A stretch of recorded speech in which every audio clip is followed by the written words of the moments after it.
You are listening to the ADHD Support Talk Radio podcast. ADHD Support Talk Radio is sponsored by ADDclasses.com. Sign up now for a free webinar at www.addclasses.com. And this is your co-host, Tara McGillicuddy. We'd like to welcome back Dr. Ari Tuckman to ADHD Support Talk Radio. And today we're going to be talking about motivation and ADHD. But before we get started, Dr. Tuckman, can you let our listeners know a bit about you and who you are in relationship to helping people affected by ADHD? Sure. I'm a psychologist in private practice in lovely Westchester, Pennsylvania, which is about an hour west of Philly. I've written a few books. My newest one is called Understand Your Brain, Get More Done, the ADHD Executive Functions Workbook. Before that, I had a book called More Attention, Less Deficit, and another book for clinicians called Integrative Treatment for Adult ADHD. So I do a lot of stuff out there in this small world of ADHD, and I love presenting. I love writing. I think it's important to get good information out there. I love my clinical work, but I can only help so many people here in my office face to face. But I love being able to kind of get out there and throw some good ideas around to a broader audience who does not live, let's say within 20 miles of my office. So, I'm always very happy to come on and do anything I can with you, Tara. Oh, great. Glad to have you back. And you also have a podcast that a lot of people love, too. So can you let people know a little bit about that? Sure. Well, my podcast is called More Attention, Less Deficit, and you can either put that into iTunes or you can go to my website, adultadhdbook.com, and you can get, the same content there. But I'm coming up on 100 episodes, most of which are about 10 minutes apiece. So in other words, you actually have time to listen to them, and I actually have time to record them. And I've had over 500,000 episodes. I don't know or 500,000 downloads. I don't know if I've hit 600,000 yet. I haven't checked my numbers in a while. So, but yeah, people like them, and it's fun and it's easy. And I just sort of sit in front of a microphone here in my office, which is a little bit weird to talk to yourself, but it's nice to know that people out there like it. So that's always a good time as well. Okay, great. And you and I, we've done a lot of teleseminars together. You've been on the radio show quite a few times. So today, we thought we'd talk about motivation and ADHD because it's definitely something people have an issue with ADHD or challenged with motivation. So, let's talk about that. And, what causes the challenges with in relationship to motivation and ADHD when it comes to getting motivated or being motivated? Sure. Yeah. It's a really good question because, it's one of those things. It's a great question that has a complex answer, which I suppose is, the sign of many great questions. That I tend to think of it as, when it comes to motivation, I think of it as two pieces. In particular, when it comes to folks with ADHD, I think of there's neurology and there's psychology.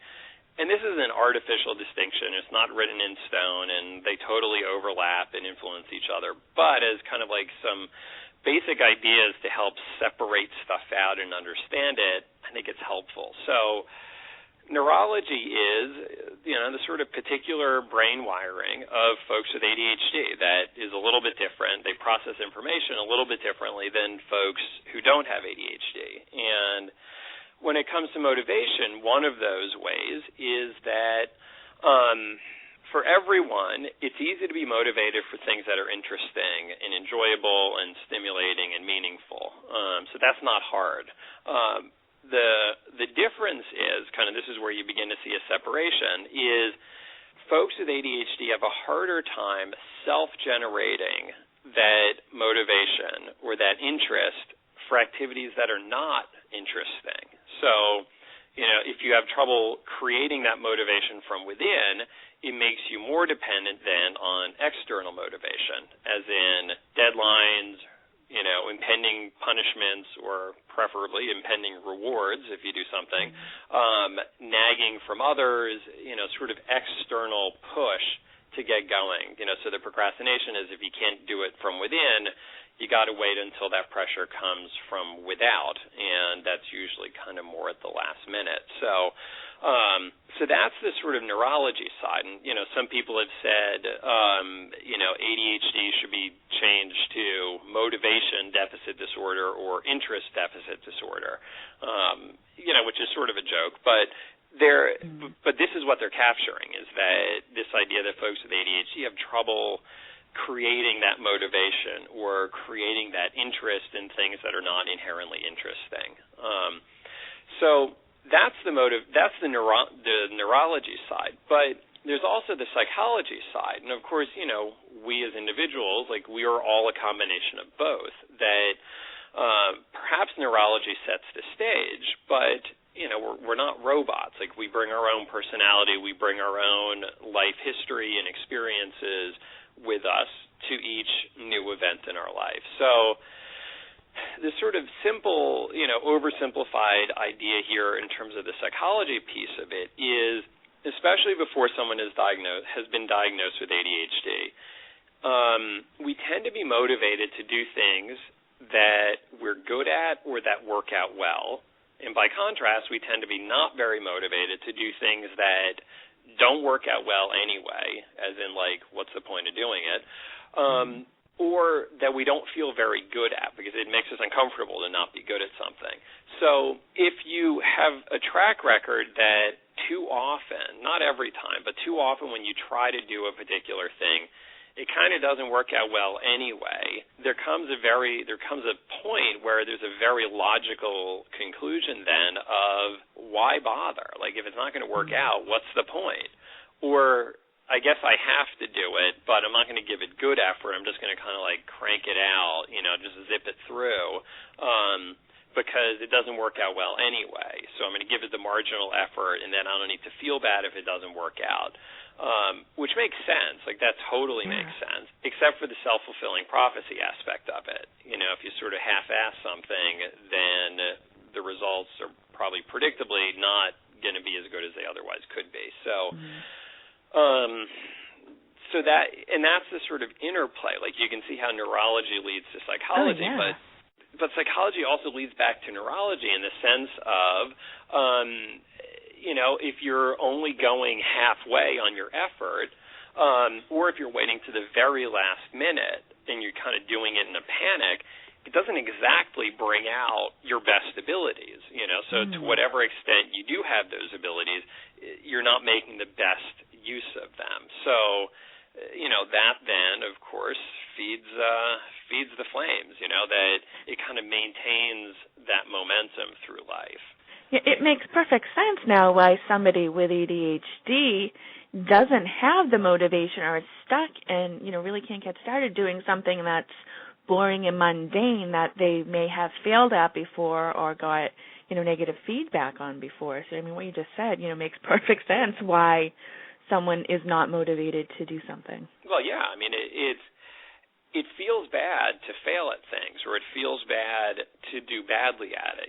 So fail is a kind of a black and white term, but to do badly at it feels bad. So, it's one of those things that if you're gonna fail anyway, if that's the assumption, it's gonna be bad anyway, no matter what, it's still gonna be bad.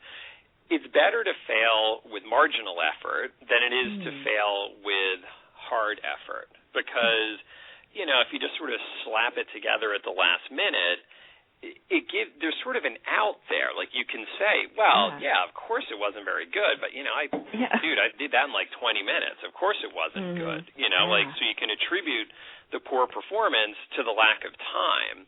Whereas if you put in a good effort and you really give it a shot, you're like, you know what, let me see what I can do here.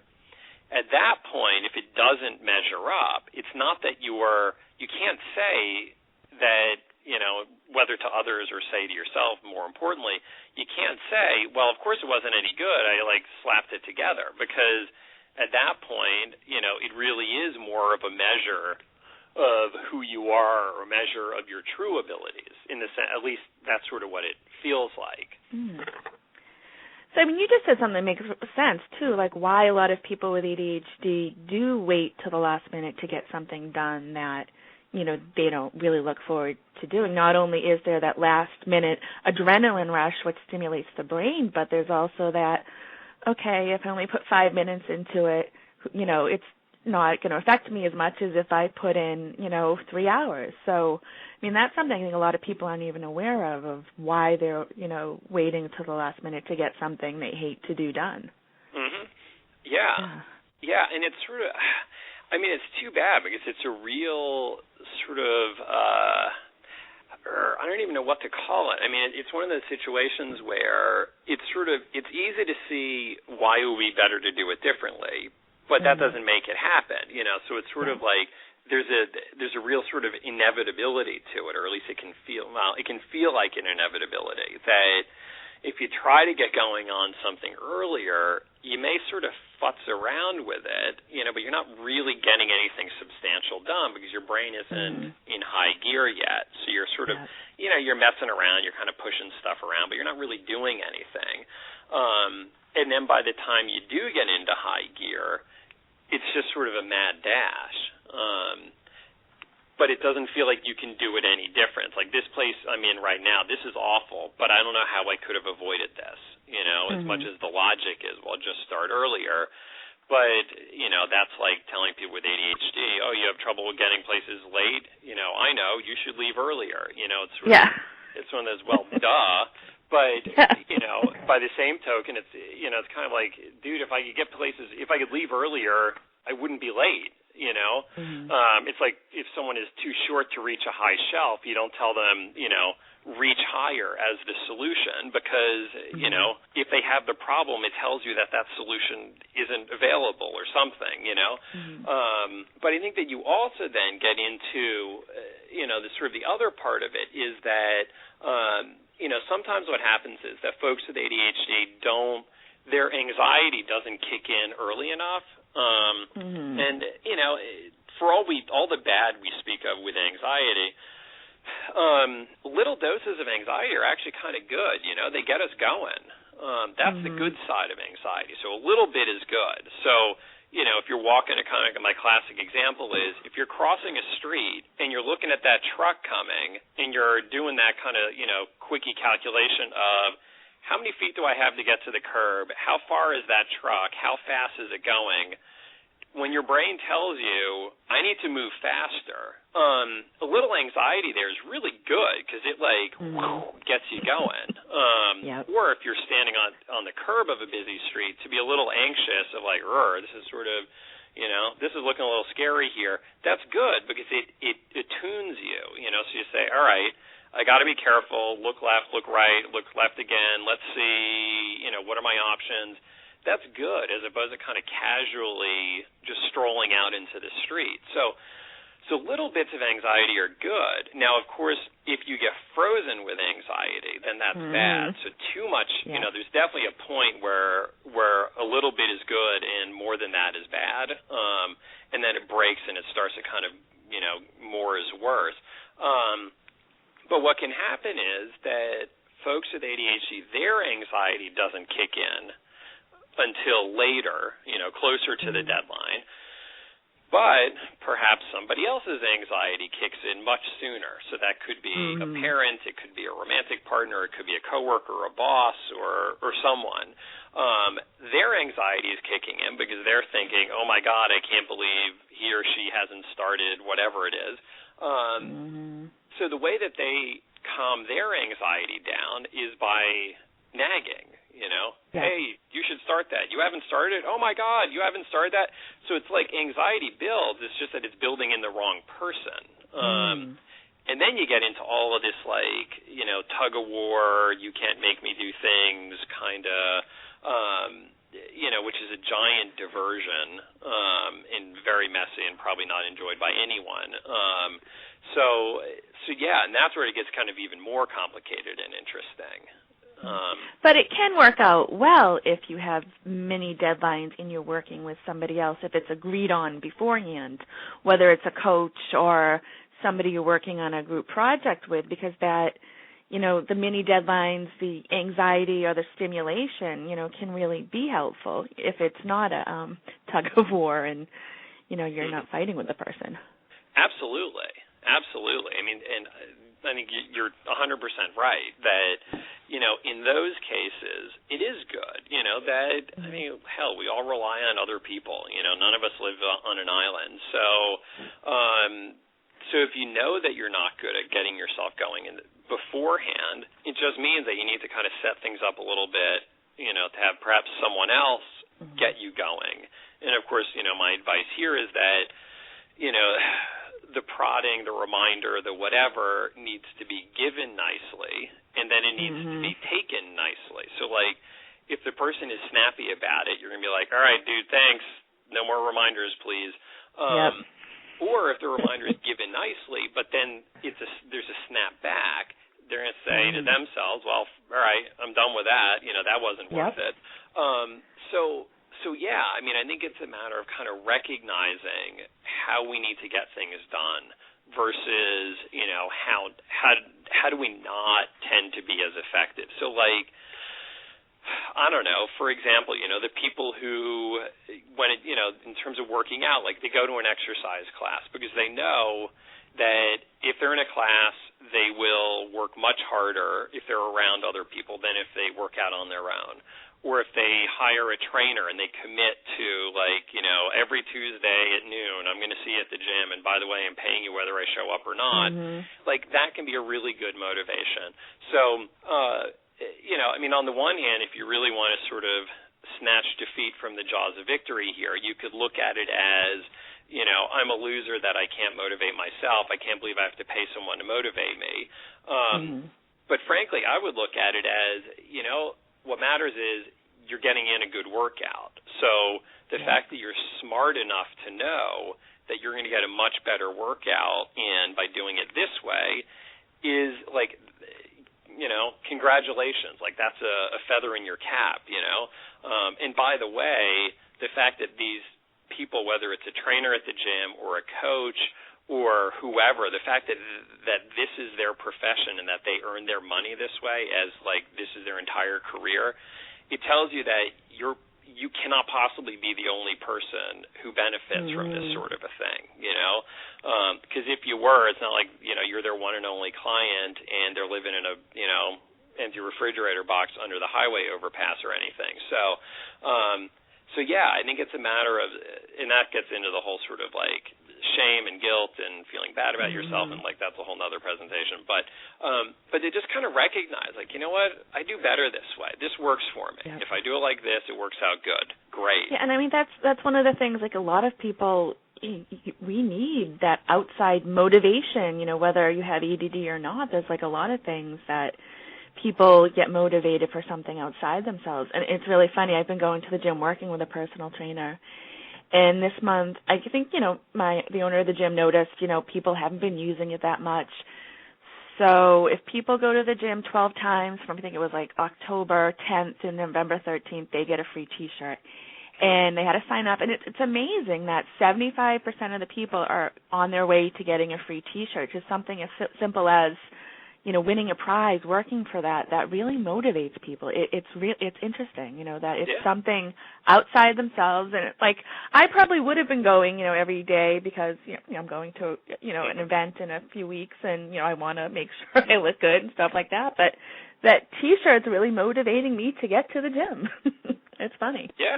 Well, I think it's, it's funny. And to me, I think it's funny in two ways. Number one is, assuming you're like me, and I got to assume everyone else is like that, I could live 800 years and without ever buying a new T-shirt, and I will still not run out of T-shirts. The rate at which I use up T-shirts is far slower than the rate by which one can accumulate T-shirts. So you don't need a T-shirt, and you especially don't need a T-shirt, by the way, that advertises somebody else's business. So So it's sort of funny that, like, it's as a reward, like, it ain't much of one, but it's enough. Like, yet, nonetheless, it kind of it gets you and it gets other people going. I think the other thing that's noteworthy here is the fact that the guy who owns the gym felt the need to do this, which tells you that it's not, that it's a lot of people. It's not like he got one T-shirt printed up in your size because he saw that only you are the only one or anything. Yep. It's like that this is a universal thing. So yeah, I mean, I think that especially these days, it gets, there's even the kind of bigger picture of it's not just sort of motivation for one thing, as in, like, are you motivated to go to the gym? Are you motivated to do your homework? Are you motivated to, like, file your paperwork? It's that this one activity needs to compete with a bajillion other potential activities. And, of course, in the world of the Internet, everything is available to you. And, by the way, 98% of it is more interesting than filing your paperwork, So it's not, simply a matter of I'm going to lock you in an empty room with your paperwork or the treadmill or whatever, and now do it, I mean, that's fairly easy to be motivated in that circumstance because what's your alternative? But there's always other alternatives, and more so now than there ever was. In terms of other entertainments, other things that are more interesting. So what it means is that these things that we should be doing, it's too easy for them to lose out to the things that are much more interesting. So again, that makes perfect sense why it's helpful to get somebody else to motivate you or something else to help prioritize and make whatever you're doing or not doing, more important to you, bring it to your attention. Yeah. Absolutely. Yeah. And just knowing that you have that accountability, that someone is going to be asking, so how'd you do with straightening up that guest room? Is, it's that little push. It's that I got to get going on that. I don't want her to, and not that they're making you do it because, you were making the choice to do it. But you're making the choice based on, the fact that you don't want to be disappointed in yourself. You don't want to have to say, oh, yeah, I didn't really do it. But once again, that is it is your choice. And even in situations that are something of a false choice, if someone says, is holding a gun and says, give me your money or I'm going to shoot you, I mean, it's a situation with two bad choices. Now, clearly one choice is much worse than the other choice. But even so, you have the opportunity to make a different choice of no, I'm not going to give you my money, or I think I can take you, so I'm going to, try to get that gun out of your hands. Not that I recommend those choices, but even there, it's it's a bad situation, but you are making the choice to do it. And I think that's an important mindset to have with some of this stuff, because I think that we all have situations where we feel like we're being made to do things by other people, and it could be our family members, it could be our boss, it could be, the system. Nobody makes us do anything. It's we are making a choice of our own volition to do something. And even if you look at laws, I mean, laws don't say, do not drive more than 55 miles an hour on the highway. What the law says is, if you drive more than 55 miles, here is, the fine that you're going to get. Yeah. So even there, we're making a choice. I would like to get there faster. I'm going to run the risk of paying $200 on a speeding ticket. I'm not going to be happy if I get busted, but, I'm the one pressing on the gas pedal. So I don't know. I think that can get out of, especially kind of when we're younger, can get us out of that sort of oppositional, you can't tell me what to do sort of mindset, which I think tends to, I don't know, as much as I'm sort of all about taking a stand on principle, I think taking a stand on stubbornness tends to get us more headache than it's worth. Yeah. I think a lot of us with ADD have learned that the hard way, or probably just a lot of people in general have learned that the hard way. You don't have to have ADHD to learn that one the hard way. There's a line somewhere between persistent and stubborn. It's sometimes hard to see that line beforehand, and it's sometimes easier to see it afterwards when it's too late. Now, what would you recommend for somebody who's been listening to this and they're saying, okay, I relate to this about the motivation, but I'm still not getting motivated. I'm still not getting done what I've been putting off, while I'm listening to this right now, what would you suggest they start with, or how do you think they should move forward? I guess I would, first thing I would do is I would step back and look at the situation. Okay, so why am I not getting this done? Mm-hmm. What's getting in the way here? Because it's like any problem to be solved. First, you got to know what the problem is. That if you don't correctly identify all of what's going on, the solution is not going to work because it's the solution to a different problem. So take some time and to think about it, try to identify it and figure it out.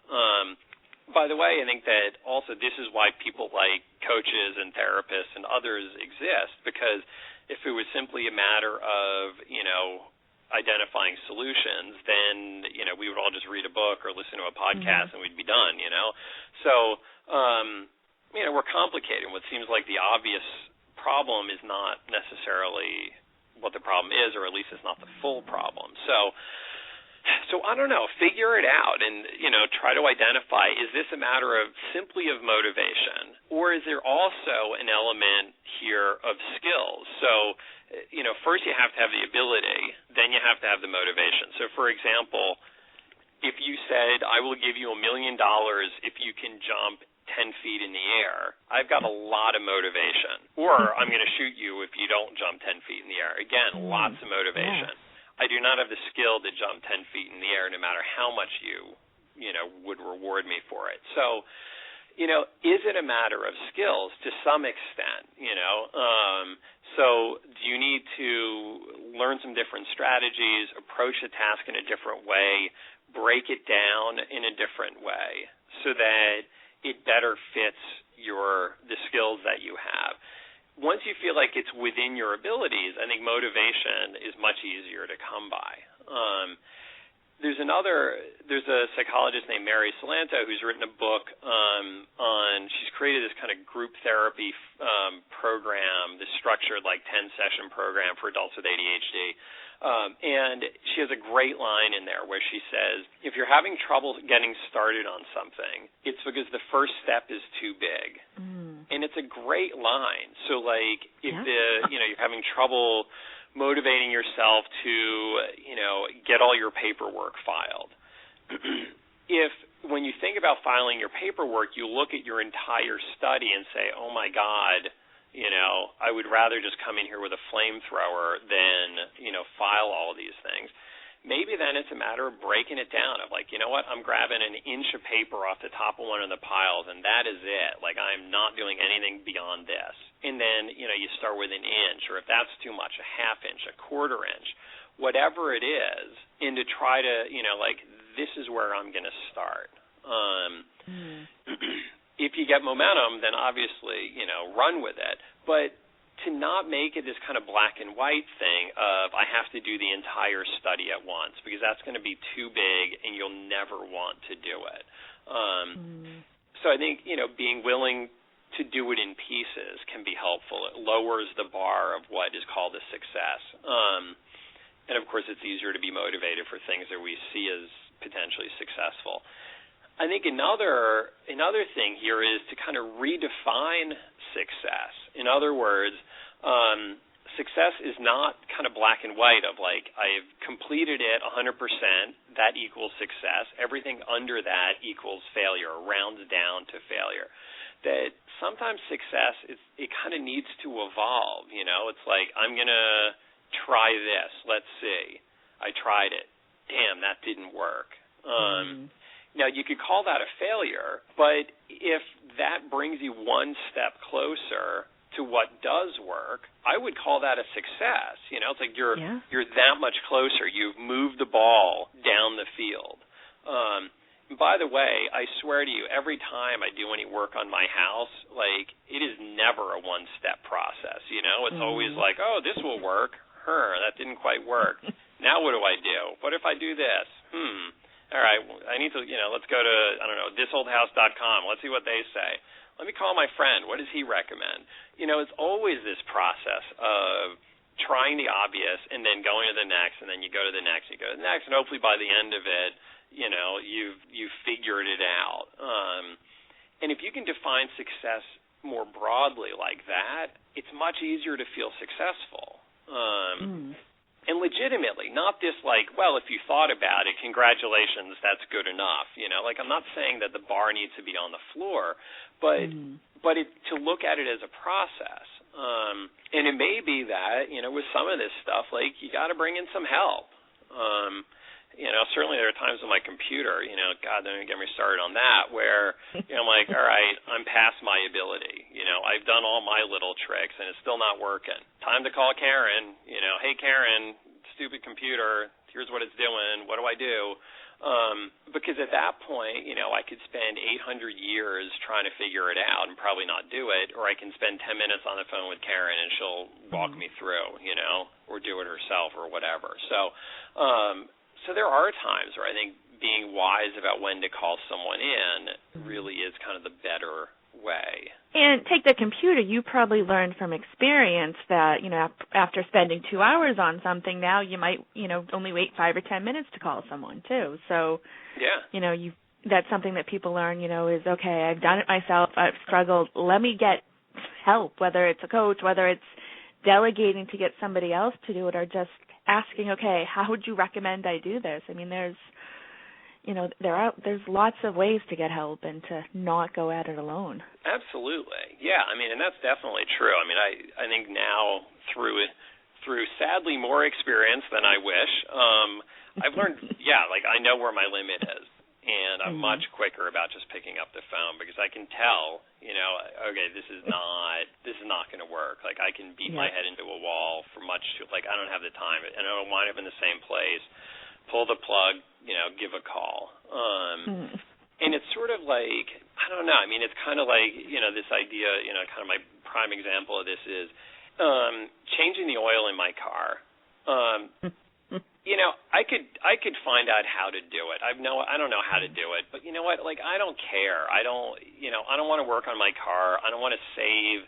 It's not worth an hour of my effort or 20 minutes of my effort to save $8 on the oil change. Now my father-in-law loves cars, and for him it's an enjoyable experience. So he's going to do it. But for me, it's a horrible experience, and it's not worth my time. So. I pay the shop $20, and I am so happy to do it because I got better things to put my time into. So there's certain things where just farming it out is really kind of the better choice. Now, I could feel sort of less of a man or something that I don't change my own oil or I don't understand cars or whatever. But I don't, because what I recognize is there's 24 hours in a day, and there's still a million other things I would rather get to that I won't before I get to how do you change the oil in your car. So, I'm making a choice, and what I'm choosing is other things are more worth my time. And changing the oil for $8 in savings, not worth my time. It just isn't.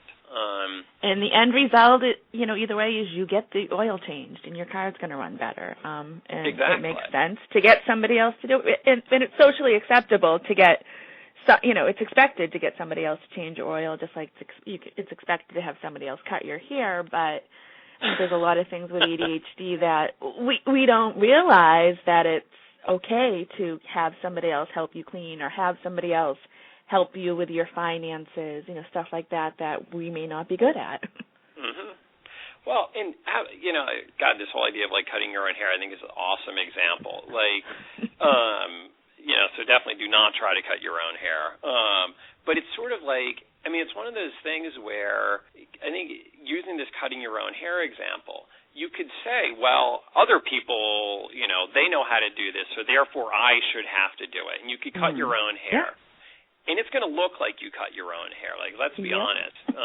Unless you've got, really long hair and you're just, knocking an inch off the bottom, it will look like you cut your own hair. So what is worse, being seen coming out of the hair salon with a nice haircut or cutting your own hair, doing it horribly, and, that will be obvious. So it's kind of the same thing. It's like, the sort of example I give on this is, it's better to be known as that guy who is obsessive about putting everything into his smartphone as opposed to that guy who misses meetings. Like, if those are your two choices, for me, it is one that's very clearly better than the other. And to not be, self-conscious about it, to not feel like you're lesser than, to just be like, I got to put everything in my phone. Man, I got so much going on. If I don't put it in my phone, I swear, I don't know, I wouldn't know when to wake up and when to go to sleep or whatever, and just sort of, casual, nonchalant, whatever.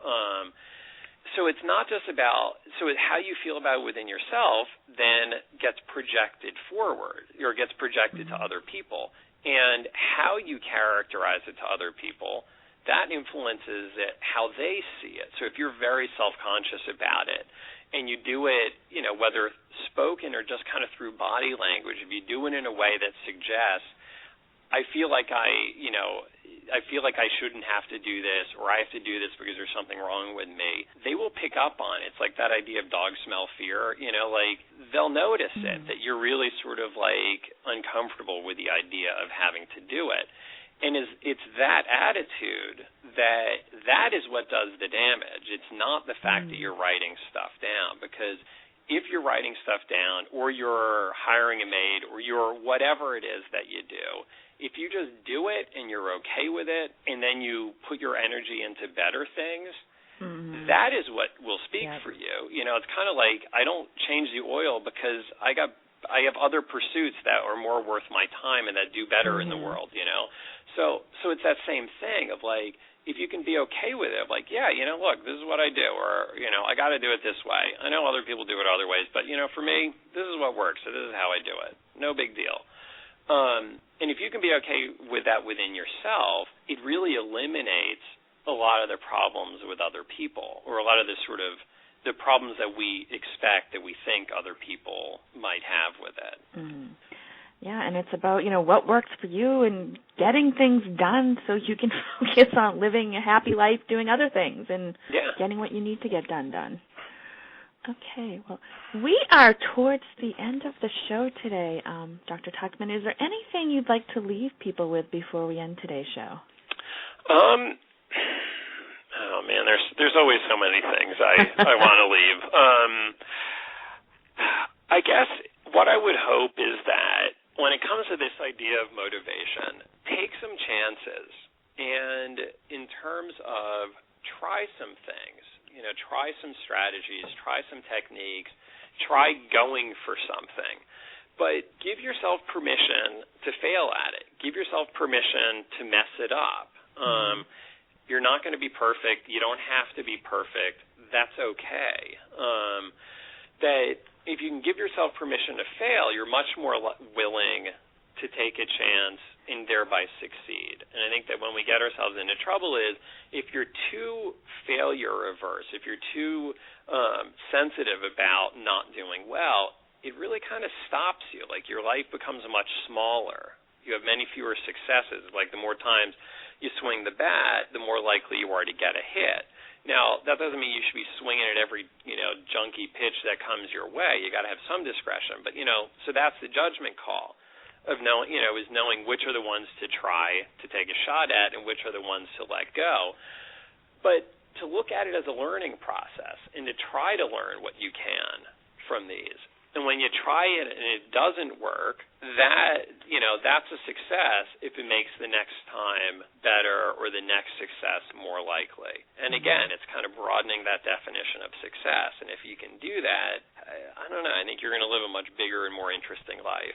Yeah, no, that's great advice. And before we get going, could you just give our listeners your contact information, how they can find out more about you? Sure.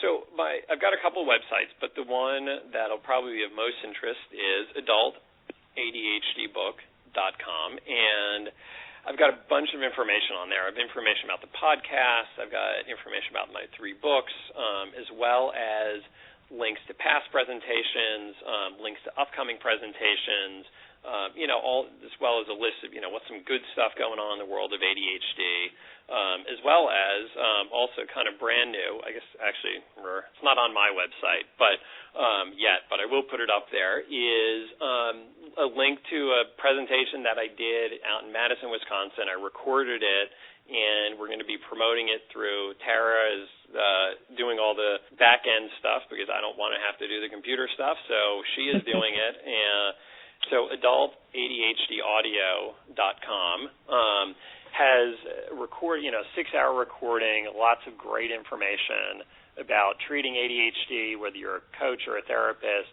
or you just want to know a whole lot more about ADHD in adults. So that's on that website, and I'll soon put it onto my website, and, it's kind of an interesting opportunity out there. Yeah, that's great. Well, thank you once again for being a great guest on ADHD Support Talk, and thank you, everybody, for listening.